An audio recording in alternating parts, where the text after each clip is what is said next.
My guest today is someone I consider an important teacher in my life, Stephen Jenkinson. Well, probably before the move to the country, I made the move somewhere inside me. City people in particular favor the notion that farmers are out there, being at one with the universe and loving the weeds. But this is not true at all. Modernist people, really across the world, are more inclined to be persuaded by defeat than persuaded by persuasion. But defeat somehow suggests that you can still prevail.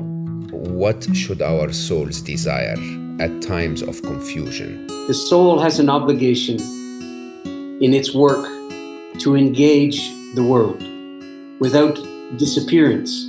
Our feeling that we don't really belong here doesn't really belong here. Welcome back.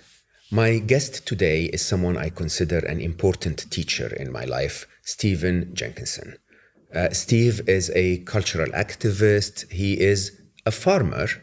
He is a sculptor. He is a philosopher in many, many ways, but he is also an author of many books that include some of my favorites: Die Wise, Money and the Desires of the Soul, A Generation's Worth, his book during the pandemic. And I think there is one more, but I'm not informed of it, that came later after that.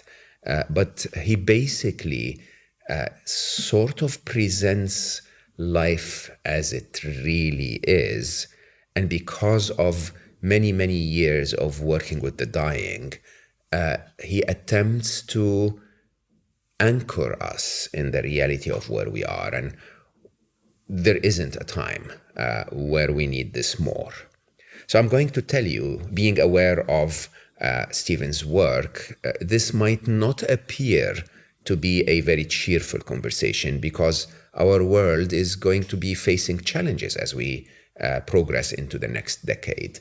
But the truth is, also, if you understand Stephen's work and if you understand my approach to holding on to the truth and engaging with it, I expect to have one of the most cheerful conversations about the reality of where we are today and how we can deal with it, engage with it, almost like a video gamer engages in a challenging video game.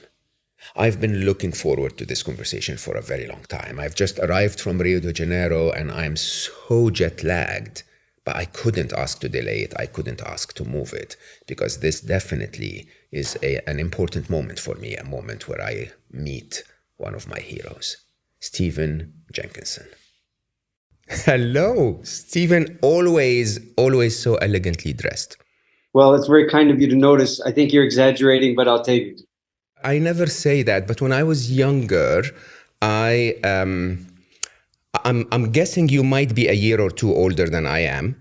And so I always told myself that when I reach my 60s, my retirement plan would be to wake up every morning and, wear a full, beautiful suit and walk slowly to a place that is familiar to me where I have a cup of coffee and ponder life. And, as I study your work and look at your videos, you seem to be doing exactly that, aren't you? It's important in that fantasy to get paid somewhere in there too. I didn't think about that bit. I was hoping. You know what they say? Yeah. You know what they say is trust in God and tie up your camel, no? Exactly. Yeah, I wrote that in one of my books, actually. The idea, however, is that as a young man, I learned to never negotiate in my dreams. Life will negotiate enough with me. So, when I had a chance to dream, I would simply say, and money would pour in from the ceiling. Why not? That's not a bad place to be. Okay, well, listen, if that happens, you call me, I'll come to where you are. Yeah, then I would have figured something out. Clearly. So I actually want to ask you about that lifestyle that I constantly see you when you're teaching. You're out in nature, you seem to be in a very contemplative mode. Your school, the Orphan Wisdom School, is not in the middle of the noisy life that we live in. And I believe that you made that move back in 2010, or has that always been the way you lived, or, a little bit further from all the madness, if you want? Well, probably before the move to the country, I made the move somewhere inside me to withdraw a little bit from the fracas. I don't remember a particular time that I did so, but probably my own inclinations are towards a kind of serenity, maybe, Yeah. or that's not right. A kind of combination of solitude and solemnity. Yeah, that's better. And then I just had to find a circumstance where I could articulate that and have it available. And ultimately that turned into farming, but not initially. No, initially, because I wasn't born to farming. So I had to outgrow all my immature understanding of what it would be. And, of course, I imagined a kind of contemplative dream of sorts, and this is not true at all. Farming is highly engaged, but whereas you could say the life of a monk or a dervish, perhaps, is a life that's trying to separate itself from the world and imposes upon itself a high degree of rigor in its discipline to compensate for the goneness of the world. In the case of farming, instead of the vows that you make to God, for example, you have the weather. And the weather is your local God. And the weather asks things of you, does things to you. But mostly what it does is it takes your decision making and gives it a very small place on the side. Oh. And mostly what you're doing is trying to respond. So that circumstance changes your notion of self-determination. And it makes you something closer to a kind of servant rather than a kind of master. That's so beautiful. I mean, and if you would allow me, I know we're in a podcast and there are tens of thousands of people that will be listening to this, but this is a topic that's very, very, very, I've been preoccupied with this for quite some time. You use the word dervish, and perhaps I don't feel fully like a monk. I feel more like a wandering dervish, if you want. And it's been knocking at my heart now for several years. I've attempted many times to retreat 40 days at a time. But I have to say openly, I dream of a life where I'm more controlled by nature than I am controlled by civilization, if you want. And yet I feel a duty to show up. Those incredible conversations I have on this podcast seem to be making a difference to some people. Did you manage to find the balance between what you're supposed to do in life, between making money, as you mentioned at the beginning, and between that idea of I need serenity, I need solitude, as you mentioned at the beginning? Yeah. I don't think balance would be the right word. I think a kind of useful and devout compromise is a better understanding of it. Interesting. Yeah. I think the notion of balance puts you in a kind of masterful position. That's the sound of it to me, that you kind of negotiate all the contending circumstances and somehow you find this place where it's neither yin nor yang, something like this. But I think certainly the life of farming is not the life of mastery. It's the life of ongoing compromise. And for every action that you undertake, it's preceded by, hours and hours of inaction, apparent inaction, which is the act. We call it at home, we call it watching the farm channel. Yes. And this is where you're taking dictation from. You know, what you're doing is watching what you thought you knew again and discovering you didn't quite know it.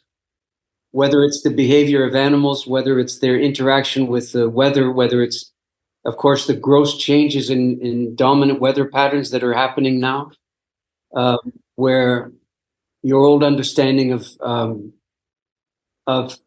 there's certain weather patterns or seasonal realities that you could count on. That's all gone, basically. I mean, I shouldn't say it's all gone, but I think it's going.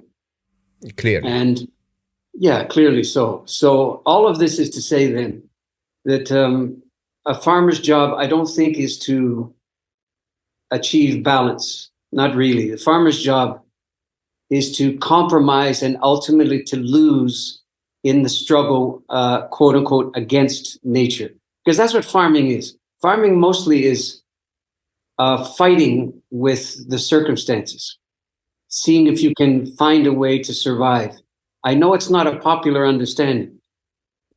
City people in particular favor the notion that farmers are out there, you know, being at one with the universe and loving the weeds and, you know, all this kind of stuff.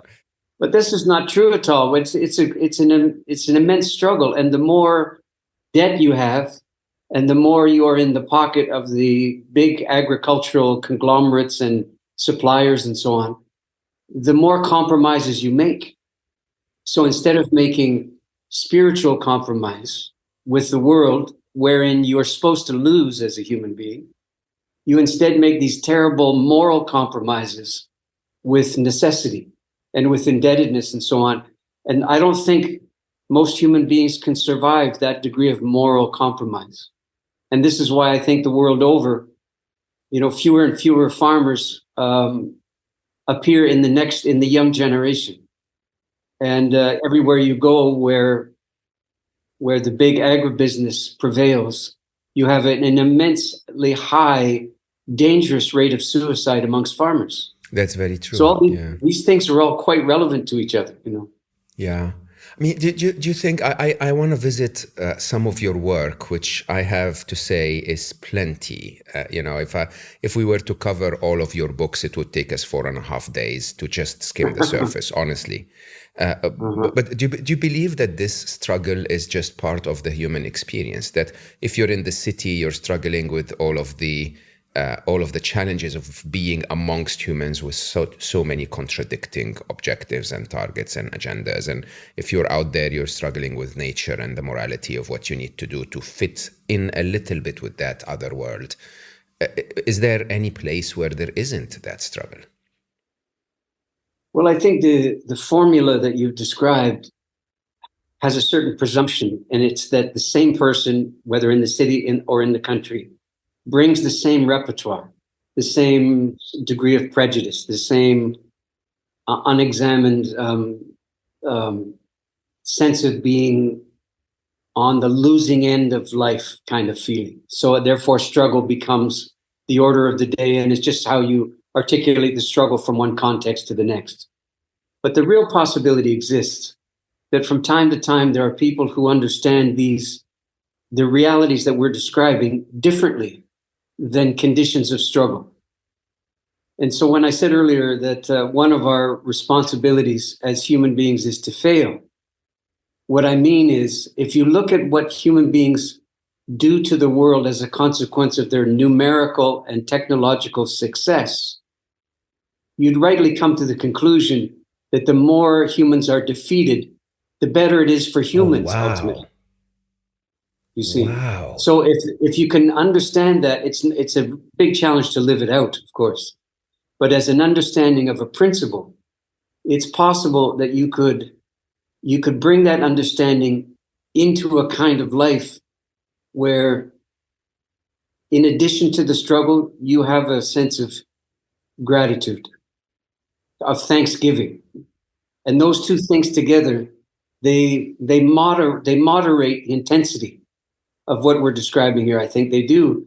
And they give you a chance to reflect and to be especially grateful for things that don't benefit you directly, but they're in the world, and so they have some necessity.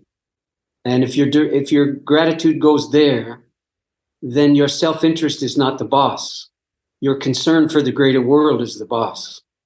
And gratitude is your way of articulating that sense of responsibility to the world. And that's why I said shorthandedly, it's better for all things concerned if humans are defeated in their sense of grandiosity and mastery and dominion.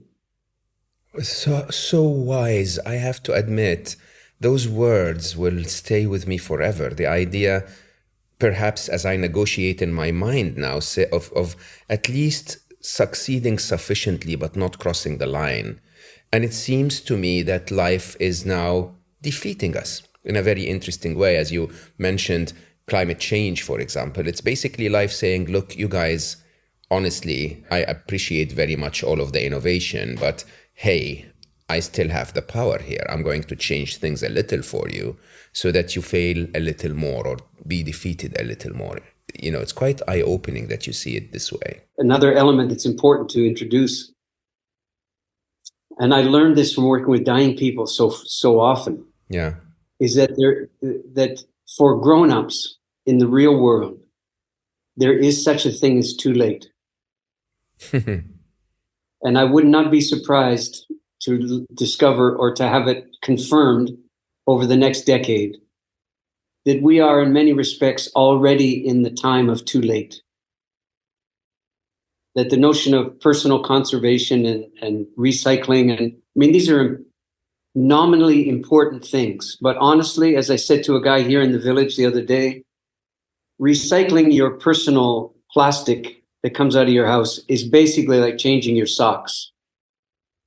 It has that degree of consequence in the wider world. I'm not saying don't do it. I do it myself. But let's just not delude ourselves to thinking that this is all we have to do, and if enough of us recycle our plastic, then the climate will readjust itself and the dolphins will be swimming in the canals of Venice. I don't think so. I don't either. But then how do we respond to that, Steve? I mean, in many ways, my work also looks at artificial intelligence and where artificial intelligence is going. It's looking at the current geopolitical environment and how the world is heating up, you know, in terms of power struggles, the economic struggles, and so on. And, you know, for many of us, I think we're on the receiving end of this because the maximum we can do is like changing our socks. So how do you find peace and calm in a world where it seems that we're approaching a point where it's going to become a little tougher? Yeah, I don't think we're approaching a point. I think we're there. I'm trying to be a little kinder to the ears of my listeners. Yeah. There, you know, again, this is a terminology that I think I learned when I was working with dying people. Dying people would refer to their dying in the future tense constantly. When I die. Or sometimes if I die. Yes. But never I'm dying. But you see, they were all dying. Not in some nominal Buddhist sense of the term that everybody's dying all the time, which is clearly not true. But they were actually metabolically dying. And they were employing their dying time to resist the realities of dying. And that seems to be a fairly good metaphor for modernity. That we are in some sense in a period where the onset of ruination is already occurring. And yet we talk about waiting to see and hypothetical questions like, how do we do this and do that? And I think we're better served, and the world is better served, if we just change the tense of all of these ruminations and start saying, how have we done thus and so? Because if you can faithfully witness to how things have come to be as they are, then the notion about what does one do in the face of this storm becomes more available, because it's a response to something, not a kind of generic reactivity. It's a particular kind of, as we'd say in English, response ability. Yeah. So for me, I'm not a fan of hope.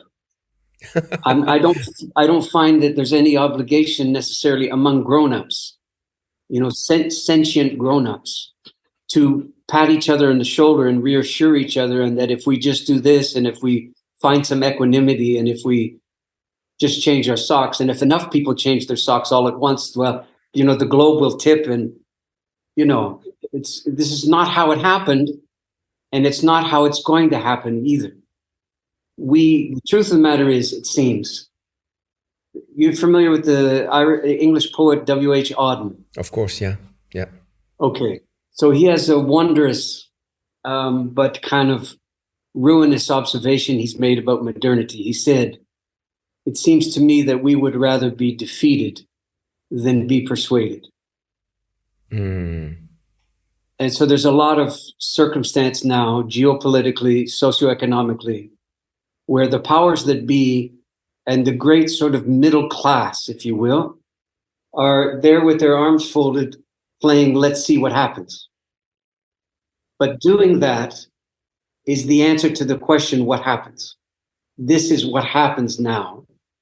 Waiting to see if it's really that bad. Waiting to see if people like me are not just exaggerating or worse, and that we're secretly hopeless, and we're just vectoring our hopelessness, from podcast to podcast, which I'm not hopeless at all. I'm free of the notion of hope, which is to say, the last time I checked it out thoroughly, hope is very much a future tense circumstance. That's where it actually operationalizes in the future. But it has immense consequence for the present. But for example, hope is completely not required to mobilize on behalf of a better day. No, I agree. I think one of the things we're doing right now is mobilizing, you and I at this very moment, mobilizing on behalf of a better day. I'm not saying we're being very successful or very effective, but at least in intention, this is what we're doing. But look what's not necessary. You and I don't have to hope we're sitting here talking to be able to sit here and talk. Hope is completely not required to engage the dilemmas that we're beginning to talk about now. If you require hope, you're importing it from elsewhere. Yeah. So hope is always a compromise of the present moment. Nobody hopes for the way it is. We hope for the way it isn't. Correct. Okay. So my orientation to life is to do everything I can to inhabit the way it is. That's so beautiful. I have to say, as I hear you talking and the likening of this to working with the dying, it almost seems like a disservice to the dying to tell them, oh, hold on, you're going to get better. It's not almost a disservice, it's malpractice. Oh, that's so eye-opening. And what you're basically saying is that we're all dying sooner or later, right? It seems that the planet, as we have treated it, is sort of responding in a I'm sick way, and that the answer is found in here and now. The answer is not found in what will happen in 10, 20 years' time. The answer is what's happening right now. The answer, I think, is found in the capacity to formulate increasingly more responsible questions. Elaborate on generally that, Steve. Speaking, sure. Generally speaking, you and I know we come from probably a kind of education, a formal education or informal one, where the notion is that you use questions to achieve better and better answers. And as soon as you achieve a better answer, then the old question is dispensed with and no longer necessary. And you use the question the way you use a tin can. Once you've got the contents of the can, you just throw away the can. Correct. But I'm suggesting to you that a better question is that thing you're looking for. A better question serves the circumstance. Good answers are a dime a dozen. Clever answers, ironic answers, dismissive answers. There's millions of them. But a good question, by definition, survives the answers that you bring to it. It's still there, like those stars in the night sky, still there, still wondering, unconquered, unvanquished, and unblinking. That third one, it might be the most important. Unblinking in the sense of not wavering. You know, yes, obviously informed of the desperate circumstances that I think we're entering into, but not dissuaded by those circumstances. That's what a better question is. It's not a better mousetrap, as they say in colloquial English. It's a better question. And a better question is a sign that you remain engaged. But trying to cancel out the questions with better answers is a sign, to me, more often than not, of people trying to get out from under life or get out from under the oncomingness of the likely near future and things like that. So what's our better question as we speak? Not what do we do? What do we do now? What are we doing now? This is observable. It's not hypothetical. And you know, Auden's observation is sadly accurate. It's clear that contemporary modernist people, really across the world, are more inclined to be persuaded by defeat than persuaded by persuasion. Because persuasion indicates somehow that you're surrendering, but defeat somehow suggests in a vague and vain heroic way that you haven't succumbed yet, that you can still struggle out from underneath something, that you can still somehow, you know, prevail. And like I said off the top, the more humans are heroic and prevail, the more ruin follows the example. So this is why I'm suggesting that a line of inquiry that serves our ability to be defeated, hopefully with a little grace and something like elegance, is the order of the day. It's not an affection. It's not what color of tie you wear. It's your willingness to carry yourself in the world as if your mastery is an accident that you've grown to overcome. That is incredible. I mean, so I've been looking forward to our conversation for quite some time. I was in Rio de Janeiro a couple of days ago, and I just landed, so I'm completely jet lagged. And as I was getting on the flight, I was thinking, who am I going to be speaking to as I land in Dubai? And maybe if I can reschedule it. And it turns out that it was our appointment. So I was like, no, we're not rescheduling this. Because I think your perception of what we have today, since your very early work, to be honest, Stephen, is I think what humanity is missing in the equation of trying to deal with our calamities, if I may use the word. I want to touch on two of your books, one very, very, very early and one more recent to cover this topic. I want to touch on all of your books, but maybe, we meet several times if your time allows. So in your very first book, Money and the Desires of the Soul, I think a lot of what we go through in life today is because of that hunger for money.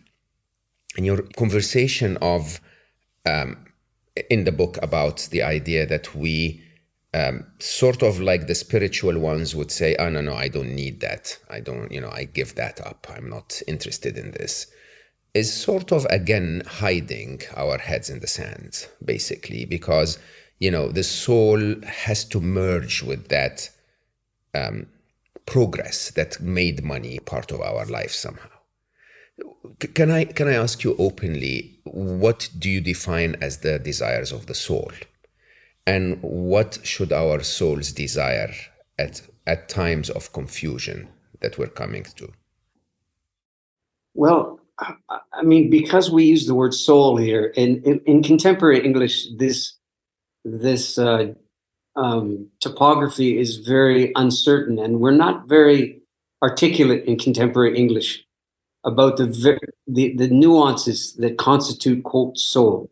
So I prefer to understand soul as as a verb rather than a noun, and understand it as a way of making your way rather than as you or some possession that you have, this kind of particularly special inner part of you that you could call the soul. So you imagine it as a souling then. They turn into a verb. How does the soul go about its work then? Might be a question to ask.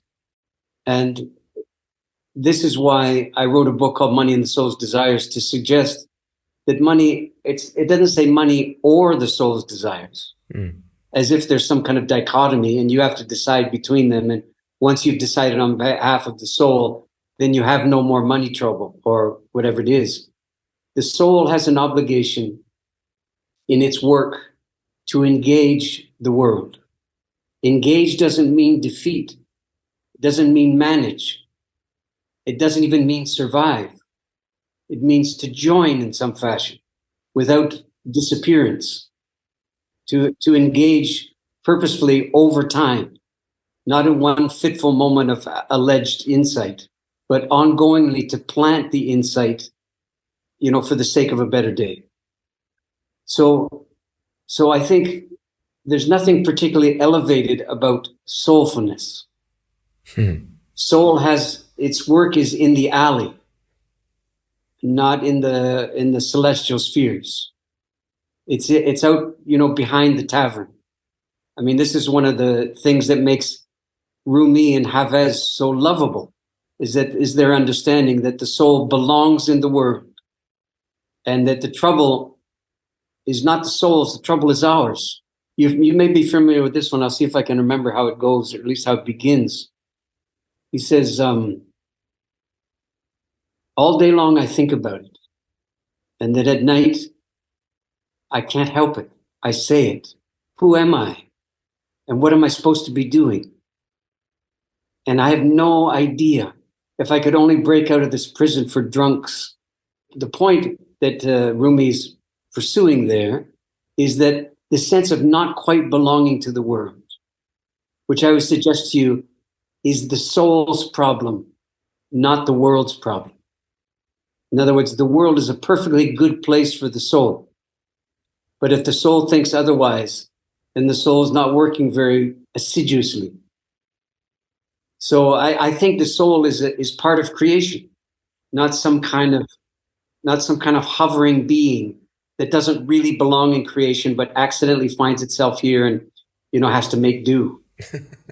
Perhaps, as you once said, it's the need. It's what the soul needs, is to be engaged in this world. Hovering on top of it doesn't really deliver to the soul what the soul actually requires. You could say the soul needs the world. Yeah. But it's not clear that the world really needs the human soul. Not really. I mean, no more than the world needs more humans. Correct. I mean, in an interesting way, it's the soul's journey through the world that is perhaps the only way to answer that question by Rumi, which is, who am I and why am I here? What am I supposed to be doing? What am I supposed to do here? I'm like a bird from some other aviary, he says. Yeah. The day's coming when I will fly off, but until then, who speaks with my mouth? Who sees with my eye? And what is the soul? And it's an amazing sort of rumination that allows for the real possibility of genuine confusion in the soul, a genuine sense of alienation that itself doesn't really belong. I'll put it differently. Our feeling that we don't really belong here doesn't really belong here. Beautiful. Indeed. Which once again is a very, very eye-opening observation around what needs to be done here. I think your latest book, which I have to admit, you choose titles that are almost exactly what we don't want to hear, right? It's like, okay, I think a lot of us, including myself, but a lot of, many people want to escape the reality of what's happening around us. And your latest book is Spirit Work While the Crisis Reigns, right? And I think that should definitely be my next question. So the spirit belongs here, the soul belongs here as the crisis is building around us. In a very interesting way, I would say, there has always been some kind of a crisis, right? Whether, it's climate change approaching us, or, the crisis might have been, I'm sort of stuck in traffic when I don't want to be stuck in traffic, or some silly. Yeah. Right? Not the same magnitude, but I know what you mean. Yes. Some of us will choose to look at whatever our lives, whatever state our life is in, and then take whatever is wrong and consider that the crisis, right? So what is the spirit work in the time where crisis reigns? Okay. Actually, thank you for mentioning it. It's actually the second last book that you're referring to. Oh, is it? Okay. It is. Did you have another one? This was 2021. Yeah, the second last book was called A Generation's Worth, Spirit Work While the Crisis Reigns. And that basically was a book that took form during the course of the pandemic. Okay. The most recent book is called Reckoning. Oh, I did not hear of that. What's wrong with me? I need this. I need it badly. Reckoning. Okay. I think that describes the whole the whole approach. Yeah. So anyway, apropos of the question that you've asked, though, the axis here of the question, or the challenge in the question, is the meaning of crisis. Crisis doesn't mean calamity. Etymologically, the word crisis means something like this. So there is a kind of inadvertent or unintentional crossroads that you find yourself at. And in moments like that, whereas once upon a time you imagined you had many possibilities to choose from, at the time of a crisis, you only have a few, but there's still choices to be made. And the moment of choosing is upon you. And you will voluntarily or otherwise choose. That's what a crisis is. So in and of itself, it doesn't mean that something's terribly wrong. It just means you don't have a lot of room to negotiate anymore. And that's why we get that secondary sense of crisis, of some terrible thing looming and the sky falling and all these kinds of things. It's not really what it means. So from that point of view, spirit work while the crisis reigns. The crisis nominally was the pandemic, the COVID-19 pandemic. But much more importantly, it was our increasing reactivities to the pandemic, not the pandemic per se. Correct. Or you could say, what it turned out to be is that 9/10 of the pandemic was our reactivity to it, and Correct. 1/10 was the virus. Correct. Yeah. Such a and the beautiful way to describe reactivity it. has not even begun to ebb. The reactivity, I shouldn't speak with such great authority about all kinds of places in the world, but from what I've seen and from what comes to me by virtue of talks like this with other people from all over the place, is a sense that we're just beginning to see the kind of, I'm going to use the hellflower of the pandemic blossoming. We're only beginning to see it now. And a lot of it is mobilizing in the so-called social justice world. You know, the notion of personal truth is the only kind of truth that's reliable. It's the only kind of truth that there is. The kind of extraordinary war upon tradition and upon received wisdom. And I could go on, but the suggestion I made with the subtitle is, the work of the Spirit in a time of crisis is the work of engagement and direct action. It's not the work of withdrawal. Or if there's withdrawal necessary, it's temporary, and it should be redeeming, not seeking after solace, but an act of redemption as well. Well, the so's are infinite. I could keep saying so at the end of the sentence, but the thing that mobilized me was the vision that we are not anywhere near at the conclusion of an episode. You know, globally, I'm sure that it makes no sense to speak globally, because look out your window and you can't see the globe. You can't find it. You can't find everything. So ultimately, you know, we are Are we not blind men touching various parts of the elephant, trying to make grand statements about what it is? But it doesn't prevent us from guessing or from being wonderstruck, or especially from being full of awe. I'm writing a book right now here. I'm in Tuscany in Italy. I have to teach this book next week, so I better finish it or come close. And the book is really an attempt to translate awful to awe. And it seems to me, and I'm doing so by investigating basic culture and agriculture, and where they touch and where they conflict. Yeah. And awe seems to me to be the soul's work to restore the dignity of awe and the necessity of, even in a world that fancies itself in so many ways, on the other side of God, if you know what I mean by this. What's the other side of God? The other side of God is we don't need a God anymore because we're doing, we've somehow improved our materialism such that God, as the old placeholder for things we didn't know, we know more and more things all the time, so there's less and less God available to us. Yeah, that kind of idea. Predicted by most spiritual teachings that eventually, as humans get to believe that they are now in control of the earth and everything in it, the need for God doesn't exist anymore. And the reality, of course, is that they get awakened, if you want, in those predictions by the fact that they were never in control at all.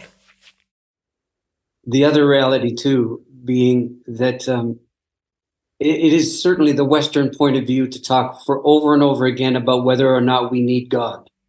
Yeah. But rare is the human who's willing to offer the considerable possibility that the need might be reciprocal. Correct. And there might be a reality called God's need of us, not commandments, not demands, needs. Imagine that the work of God in some strange way requires the presence of the humane amongst the humans. How profound. I have to ask you this. I'm really sorry, but I'm a computer scientist at heart, and what I can see in terms of having a drop of the divine in each and every one of us is probably a form of distributed agents, if you want, that are out there in this video game-like environment to purify and test and learn and assess information and basically return to the source with more knowledge, if you want, or more, I don't know, knowledge is the wrong word, but more insight, more enlightenment, which is a very rejected view by most of the religious establishment, because God is almighty and, is beyond becoming more, if you want. But it's interesting because we are a drop of God in a spiritual sense, and we are supposed to become more. But the question in my mind is, why does this matter at all? If the divine is a non-physical entity, if my spirit is a non-physical entity, and this entire physical world that engages us, and that you so rightly said the spirit work is to engage in, why does it matter? Sometimes the easiest way to win the video game is to just switch off the Xbox. Oh, that's the only way to win, I think. That's not. You and I should not be speaking in public, I think, in front of tens of thousands of people. It's a bit of a gloomy view unless you really, really deeply understand the reality of who we are. It's not gloomy at all. It's not gloomy at all. It employs gloom, but it doesn't inhabit gloom. No, we're not ignoring the gloom. Yes, that's the whole point. But for the purposes of what we're talking about, we're not overly impressed by the gloom either. Exactly. Okay, so in response to your question then, so I was lucky enough to have a school being the pre-pandemic days, was called the Orphan Wisdom School. Yes. It still exists as an idea, and we'll see if the students are willing to come back. But anyway, times have changed. But in the school curriculum, the third book I teach in the sequence is the Epic of Gilgamesh, which comes from an area of the world close to where you're sitting now, certainly closer than where I am. And in the story, you need a careful investigation of the sequence of the story to unearth a certain detail. And the detail is this.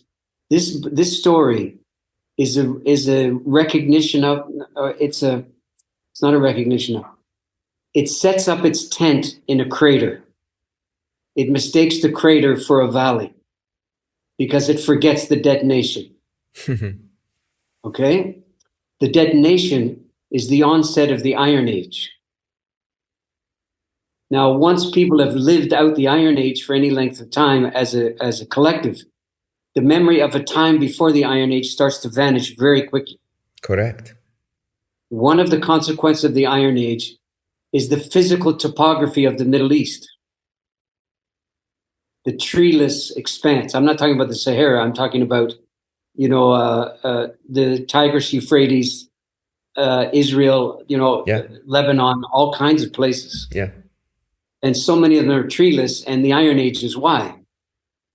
So the excess that the capacity to cut introduced into the world is it borders on the unspeakable. Now, the detail here is that this is taking place in an area of the world that seemed, along with China and Middle America, one of only 3 places on Earth that came up with a combination of numeracy, literacy, agriculture, and the Iron Age, almost all at the same time, within some hundreds of years. It's really a staggering observation to begin to wonder, man, never mind why, but how did all that happen at one place?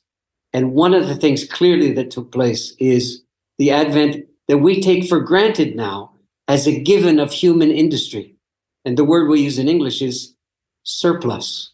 So I'm going to suggest to you that the advent of surplus was one of the great unrecognized calamities of the Western world, at least.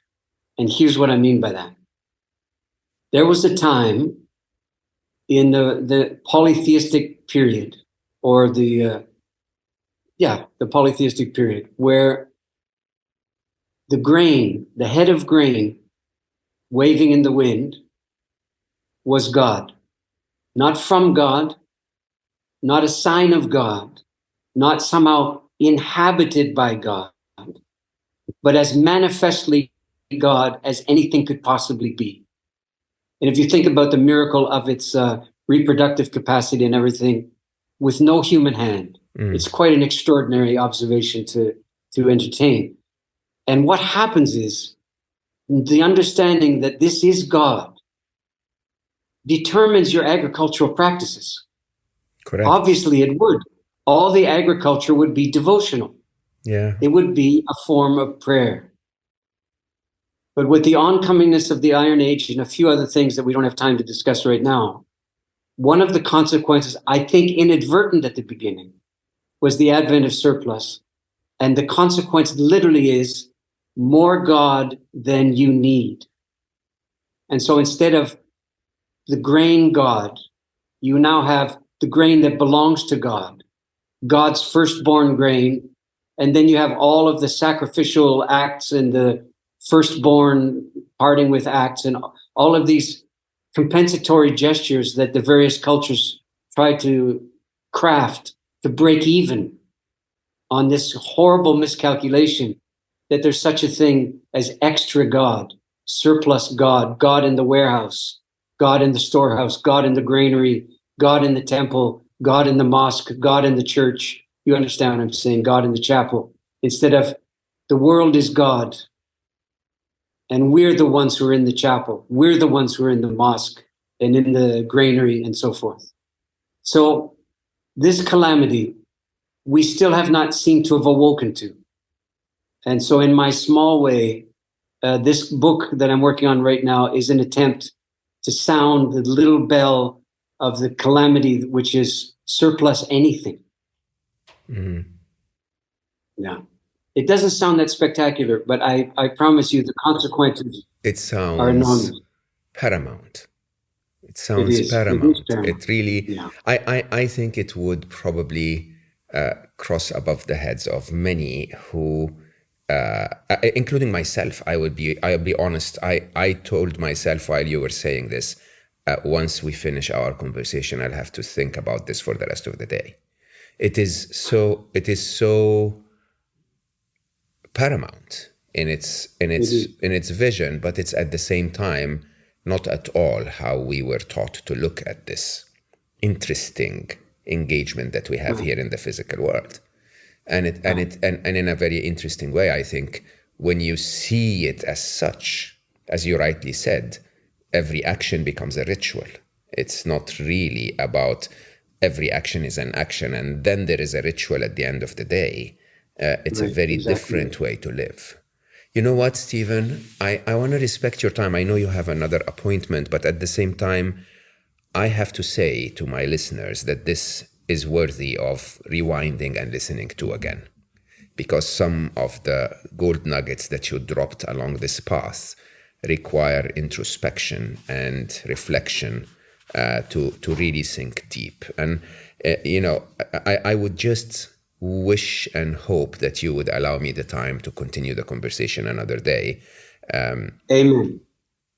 I mean, in a very, very, very grateful way, I am honored to have spent this time with you. I think what you teach us is probably, so it has always been valuable, but I think is the most needed at this time. So you're very kind, man. You're kind of extreme in your kindness. So it's a lot to live up to. I rarely come across the truth said in a way so articulate. And I say this to my audience because I encourage everyone to look at every single one of Stephen's books, but at the same time to look at his wisdom. By the way, if the Orphan School is back, I'll be the first one to come and camp. I think I can listen to you for 4 months. So thank you so much for joining me. I'm really, really grateful for your wisdom. I'm grateful for your honesty. And thank you for the opportunity and for the questions. And, if we're spared, let's do it again soon. I was going to say, I hope that life will give us the chance to get together soon. Thank you very much, Stephen. Be well till then. Thank you so much. Thank you. Bye-bye. And for all of you listening, I truly recommend that you go back and listen to this conversation one more time. I think there is a beauty to the realization of the magnitude of the challenge that our world is about to embark on, and the assumption of responsibility, as Stephen mentioned, that we have not only to engage, to do the actions that are corresponding to the magnitude of how we've come here, but at the same time to engage a little bit like the dying in the reality of living, in the reality that we are here today. And rather than focus on what could happen in 10 years or 15 years, focus on what can happen now. How do I live now? How do I engage now? How do I love now? And how do I act responsibly right now? This conversation might have felt a little grim to you, but I promise you, it felt empowering and energizing and joyful to both me and Stephen, because life has always been challenging. And life right now, as you're listening to me, as you're able to walk the streets, as most of you tell me, or walk in nature and have an hour to spare for this conversation, life is still amazing.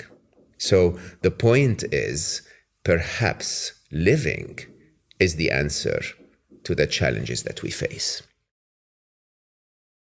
I cannot thank you enough I really cannot thank you enough for the opportunity that you give me to just text people I admire and say, hey, you want to have an hour's conversation? Or just going to record it and get a few tens of thousands of people to listen to it with us. And they say yes because you are there. And so I'm very, very grateful for the opportunity. Help me grow this initiative by telling others about it. Post about it on your social media or rate it 5 stars on your podcast player. Whichever way that you can spread this message, I think would hopefully make our world slightly better for those that it comes to. And perhaps one of the things that are most important in the times that we're in is to do what this podcast is all about, to look at your life and the speed through which we go through life and try to slow it down. You don't have to go farming, but perhaps you need to go a little bit slower in some of the engagements that you assume in life every day. So it doesn't matter how busy you are today. I encourage you to find a way to slow down. I love you all for listening, and I will see you next time.